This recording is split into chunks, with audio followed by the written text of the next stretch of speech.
BMAC here with my guest, Bob Beach, Municipal Golf Pro. How's it going, Bob? Great, Brian. How are you? Good. So talk about where you were born. Give a little background as to your early childhood life and your interest in sports. A lot of my viewers want to know a little bit about that.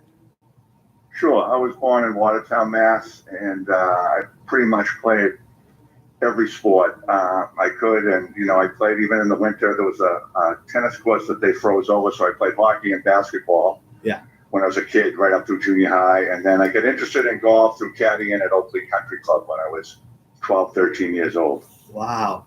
So tell me about, out of all the sports, what made you get interested in golf the most out of all of them? I like golf because of the caddying. I caddied for 10 years from, like I said, from when I was 13 to 22, right through college. And it's just a sport you can play. And it's an individual sport, and you can play your whole life. So it was golf and basketball were probably my two favorite sports. So do you get a chance to watch sports at all when you're not working golf? Do you get a chance to watch a lot of the pro sports at all on TV? Yeah, I watch pretty much all of them. You do? Even got into, since COVID, got into some different sports like, women's lacrosse. I went to some BC women's lacrosse games, and, it's an excellent game. It's so fast, and, so I enjoyed doing that. Let's talk about how many you met. Do you remember how many you first met each other? I can tell you if you don't remember. Do you remember how many you first met each other? I do remember how we met. I remember I look forward to those every year when the Perkins School for the Blind and the Carroll Center for the Blind come to the links at Mass Golf for a day of golf, and you were with the Perkins School. Yeah. And I remember Tracy Polamano. Yep. You came in with her, and she's still working there. She's still doing the same clinics. And I remember you were one of the most enthusiastic students, and I'll tell you one of the comments you have, if you can remember. This is kind of funny. It'll bring back memories. You said I was like Larry King with a Boston accent. Yeah. Yes, this is true. Yes, I remember saying that to you. Do you remember what year that was, though? Because it was that like 2012? I think because it was that long ago. I think it was 2012. I think it was. I think so. Yeah, it was. It was like right around then. Actually, this is the 20th year that the Mass Golf has been doing the clinics at for the blind with both the Perkins School and the Carroll Center. So it's a nice day, and this will be the first tee started in 2003, and they've been doing the clinics since then. And you remember Bill McMahon? Yep. He was a big. That's one of the things I liked about the clinics was while you guys were having lunch at the end of the clinics, he would be answering your questions about blind golf. And unfortunately, Bill passed away. Yeah. April 13, 2017, but he was an incredible person, and he was a great role model for him, and I got to coach him a little bit too part-time, and just did a lot of things with him. Yeah. Now, are your kids into sports at all? Do any of your kids, watch? Yeah. Both my son and daughter play sports. They both play golf, and they both play basketball. My son John actually was at one of the clinics. He met you. He was at the clinic when you were there.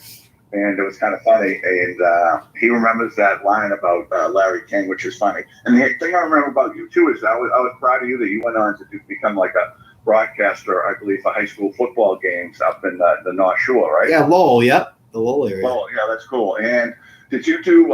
Were you like play-by-play, or did you do that? I think you did play-by-play, right? Well, in the PA system, I did more of the PA announcing stuff. PA, yeah. Oh, okay. There you go. Yeah. That was really cool, though. Mm-hmm. So you got your voice out there. That's pretty cool. Yeah. Now, tell me a little bit more about now, do you find golf to be expensive sometimes at all? I heard golf can be expensive sometimes. If so is that true sometimes about golf? It can be expensive on occasion. Yeah, it can be. I think it's gotten a little bit more affordable because you don't always need the top equipment to be a good golfer. You can have, you can spend a ton on golf, but you can also find equipment that's not too expensive, like you can get good used clubs on eBay or from different pro shops. And you can play a lot of courses. There's many more municipal. I'm a PGA Pro member, which I'm very proud of, but I've always worked at public courses.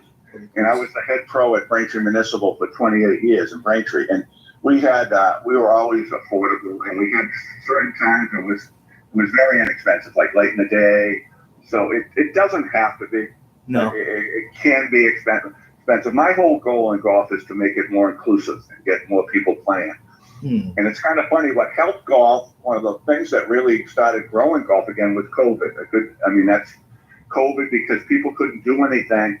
They could get out in the golf course in their own group and play, and they spread them out more because of COVID. They were in like 10-minute increments. And so more people played golf. And then after they played it, it's a great game. They really enjoyed it. So they kept playing. They keep playing, and it's really good. So Good stuff. do you find golf to be calming too? Like, why do people think that golf they'll do it to calm down a lot when you play golf too? Oh yeah, definitely. If you have the right attitude, it can be. I tell people just focus on the good shots you hit and try to see if you can get improvement. Don't beat yourself up. Enjoy the surroundings because it's always on a beautiful property and you're out there in the fresh air. It's a great sport. Mm-hmm. Now tell me about who would you hear a broadcaster growing up as a sports fan? Who would you hear a broadcaster to listen to and to watch?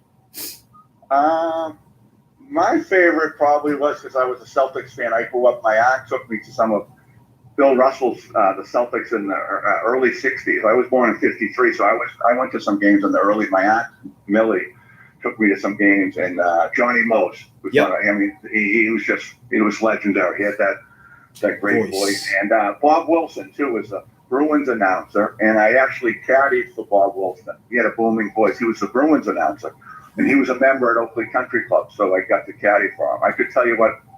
This is how caddies are. I can remember the bag he had. It was a black and white Haig Ultra bag, and he had Haig Ultra clubs. It was a Burton bag, and he had Haig Ultra clubs. Oh wow! Now tell me, do you know the broadcaster? Do you know who Marty Glickman is? Marty Glickman, I like Marty Glickman. Yeah, he was around that time. Yeah, he was New York.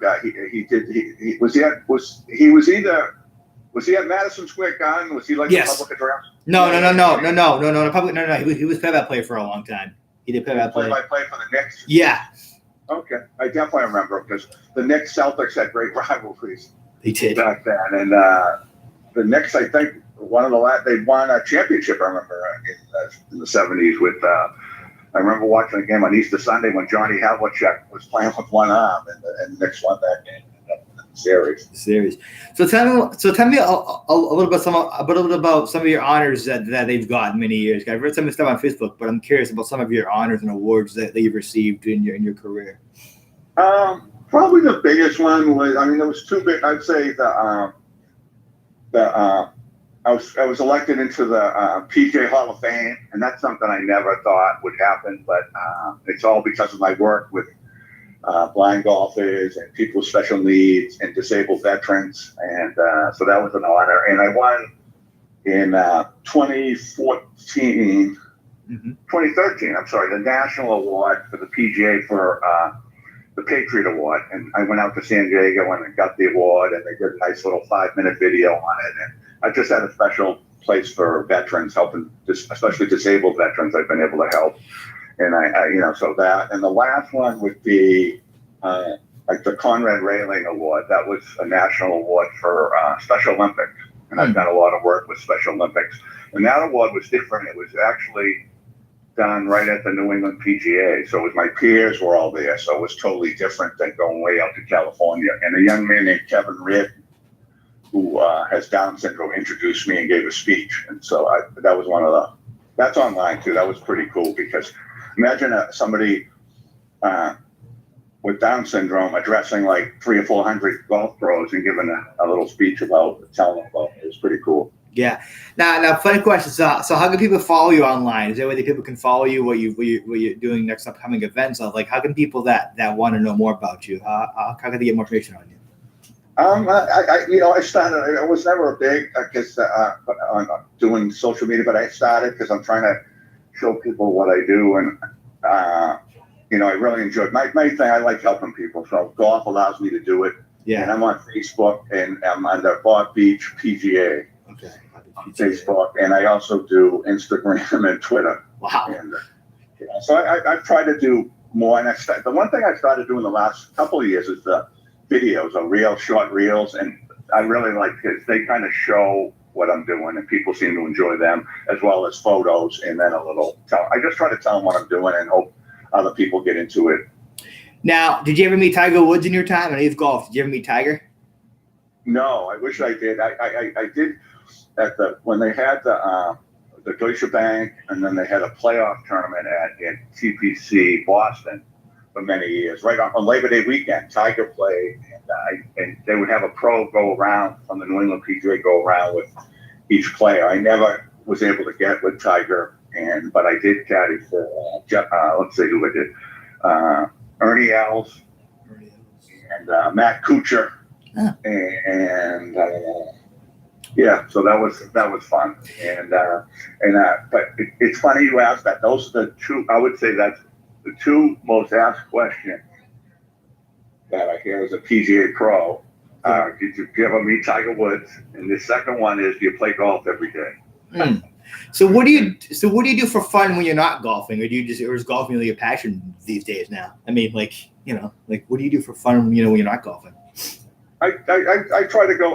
Like I said, I try to do different things. Like I'm going to. I have season tickets for Northeastern Hockey, and I'm taking it's only like 20 minutes from here, so it's good. And I see good hockey, so I'm taking a person with special needs, Eric Guglielmi.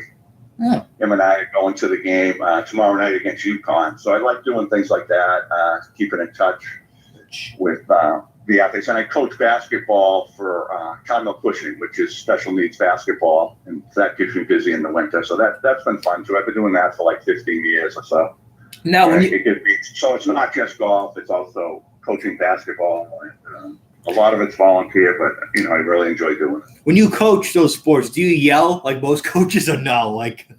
Not too much. I try to more encourage and be low key and make sure everyone plays, things like that. And they seem to get more out of it. Although it is competitive. I mean, some years we've won some gold medals, the teams I've coached, and then some years we don't make the playoffs. So it varies. And some of those years where we didn't make the playoffs, I've enjoyed those just as much. So sometimes we're on a strong team, and I try to tell the players, we don't want to run the score up on them. And then sometimes we're at the other end of it, we get pummeled, and it kind of works both ways. But it's fun. They're very competitive, and they have Special Olympic athletes.